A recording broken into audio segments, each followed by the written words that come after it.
السلام علیکم ورحمۃ اللہ تعالی وبرکاتہ۔ امید ہے آپ سب ٹھیک ٹھاک بخیر وعافیت ہوں گے۔ جیسا کہ آپ کو معلوم ہے کہ سینیٹ پاکستان سے ایک بل پاس ہوا، اور بل کا جو عنوان ہے وہ تحفظ ناموس صحابہ بل ہے۔ یہ بل بہت لیٹ پاس ہوا لیکن الحمدللہ پاس ہو گیا۔ اس بل کا شروعات مولانا اعظم طارق شہید رحمۃ اللہ علیہ نے اپنے دوری حکومت میں، اور جب وہ MNA تھے انہوں نے کیا تھا، اور یہ بل قومی اسمبلی میں پیش کرنے والے سب سے پہلے حضرت مولانا اعظم طارق شہید رحمۃ اللہ علیہ تھے۔ لیکن اس کے بعد جب انہوں نے بل پاس کی، انہوں نے بل قومی اسمبلی میں پیش کی، اس کے بعد وہ شہید ہو گئے۔ اس کے بعد یہ بل اسی طرح پڑا رہا، اور پھر اہل سنت والجماعت کے صدر، صوبائی صدر مولانا عطا محمد دشانی صاحب نے یہ بل دوبارہ رینیو کر کے، اور اس میں کچھ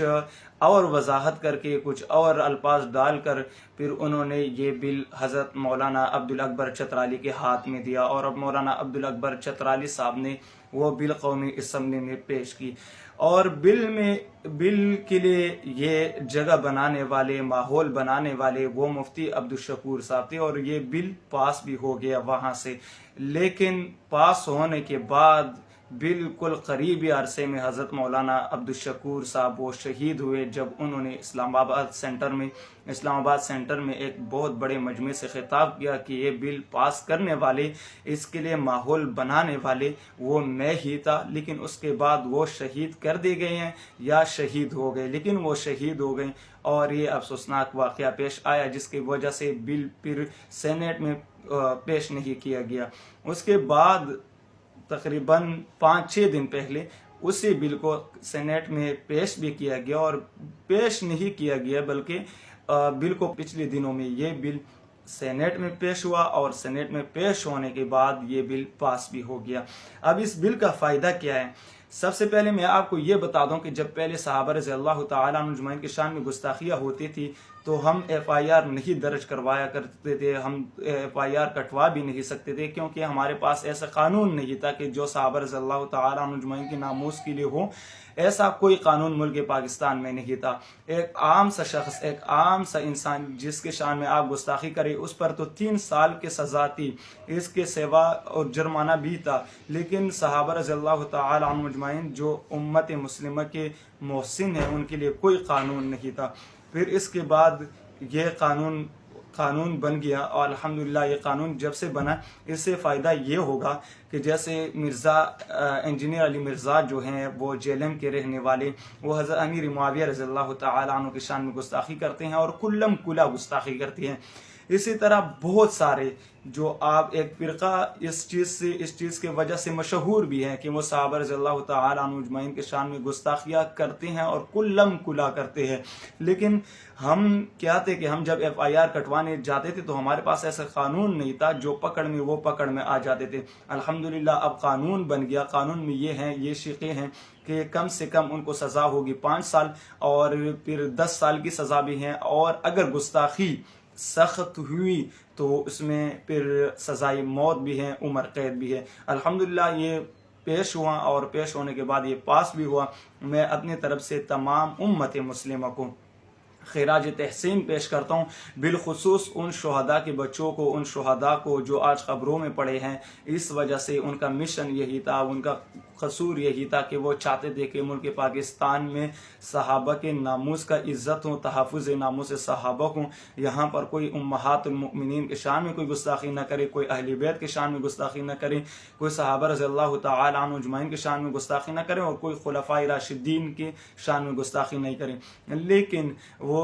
اس کے وجہ سے ان کو شہادت ملی، اور ان کو موت کے منہ میں ڈالا گیا۔ اس کے بعد الحمدللہ وہ شہداء کے جو ہم کہتے ہیں کہ یہ خون رائے گا نہیں جائے گا، انشاءاللہ تعالی ہم یہ کہتے آ رہے تھے، لیکن کوئی ماننے کے لیے تیار نہیں تھا۔ اب جو قانون پیش ہوا، قانون پاس بھی ہوا، میں تمام امت مسلمہ کو خراج تحسین پیش کرتا ہوں۔ اور بالخصوص جنگ کے جو MPA ہے مولانا معاویہ اعظم صاحب، ان کو بھی میں خراج تحسین پیش کرتا ہوں کہ انہوں نے بہت ساری کوشش کی ہے اس میں، اور انہوں نے اس وقت رائے ہموار کی ہے اس قانون کے لیے، اور جیسے ہی یہ قانون پیش ہوا اور اس کے بعد پاس بھی ہوا تو مولانا معاویہ اعظم صاحب نے بہت ہی بڑے کام کیے اور بڑی دلیری کا انہوں نے مظاہرہ کیا. سب سے پہلے وہ گئے ہیں شہداء کے وارثین کے پاس، شہداء کے خاندانوں کے پاس اور شہداء کے بچوں کے پاس، ان کو خوشخبری بھی دی، ان کو مٹائی بھی دی اور ان کو مبارکباد بھی دی کہ الحمدللہ آج شہداء کا خون جو ہے وہ رنگ لے آیا اور تحفظ ناموس صحابہ بل پاس ہوا. مولانا معاویہ اعظم صاحب کے بارے میں میں ایک اور ویڈیو بناؤں گا کہ وہ کیسے انسان ہے اور کس طرح شخصیت ہے، اس کے لیے میں الگ سا ویڈیو بناؤں گا. لیکن انہوں نے بہت سارے کوشش کی ہے اس بل کے پاس ہونے میں. پھر آپ دیکھیں بنیادی اسلام بل جو کہ پنجاب اسمبلی سے انہوں نے پاس کروایا تھا، لیکن بدقسمتی یہ ہے کہ جو بھی گورنر وہاں پر آتے ہیں وہ اس بل پر دستخط نہیں کرتے. ایک اسلامی ملک جو ہمارے افواج پاکستان کے سربراہ کہہ رہے ہیں کہ یہ مدینے کے بعد جو کلمے کے نام پہ بنا ہوا ملک ہے وہ صرف ملک پاکستان ہے، لیکن اس کے باوجود ملک پاکستان ہم کس طرح مانیں؟ یہاں پہ پردے کا کوئی نظام نہیں ہے، ادھر اسلامی شریعت کا کوئی نظام نہیں ہے. ادھر ایک بل جو کہ ایسے بل کے جو تحفظ ناموس صحابہ اور امہات المؤمنین اور اہل بیت کے عنوان پر ہوں اور ان کے تحفظ کے لیے ہوں تو وہ بل پاس نہیں کروایا جاتا. اس بل پر کوئی دستخط کرنے کے لیے تیار نہیں ہوتا. تو یہ بدقسمتی ہے ہماری، اور میں امید کرتا ہوں کہ انشاءاللہ تعالی اسی طرح بہت سارے بل جو کہ اب اسمبلی میں پڑے ہوئے ہیں اسلام کے لحاظ سے، چاہے سود کے لحاظ سے ہوں، چاہے پردے کے لحاظ سے ہوں،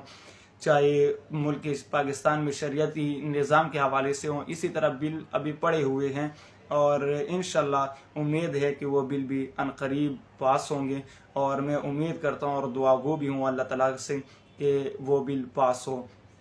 ایک دفعہ پھر اپنے شہداء کو، جو شہداء تحفظ ناموس صحابہ کے لیے شہید ہوئے تھے، ان کو، اور بالخصوص مولانا معاویہ اعظم صاحب کو، مولانا عبدالاکبر چترالی صاحب کو، مولانا عبدالشکور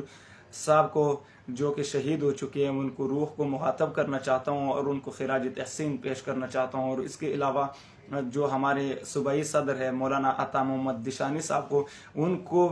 خراج تحسین پیش کرتا ہوں کہ انہوں نے ایک بہت ہی زبردست کام کیا اور رائے ہموار کیے اس بل کے لیے. اور پھر انہوں نے ایک کمیٹی بٹھائی اور کمیٹی میں وہ بل جو ہیں وہ مولانا عبدالاکبر چترالی کے ہاتھ میں دیے، اور مولانا عبدالاکبر چترالی نے امانت کا خیال رکھتے ہوئے اس بل کو قومی اسمبلی سے پاس بھی کروایا اور ان کے لیے رائے بھی ہموار کی. میں تمام جماعت اسلامی کو اور جمعیت علماء اسلام کو جن نے اس بل میں کوشش کی ہے، میں سب کا شکریہ ادا کرتا ہوں. اس بل سے اب ان غلیظ کو، ان بدکرداروں کو، ان تبرئیوں کو انشاءاللہ تعالی یہ بل لگام ڈالے گا. اب جہاں بھی گستاخی ہوگی آپ مقدمہ درج کروا سکتے ہیں، وہاں پر آپ گرفتار کروا سکتے ہیں، لیکن آپ کبھی بھی، میں اپنے عوام سے، اپنے تمام مسلمانوں سے یہ ریکویسٹ کرتا ہوں کہ کبھی بھی آپ قانون اپنے ہاتھ میں نہ لیں. الحمدللہ اب قانون بن چکا ہے، جہاں پر بھی گستاخی ہو آپ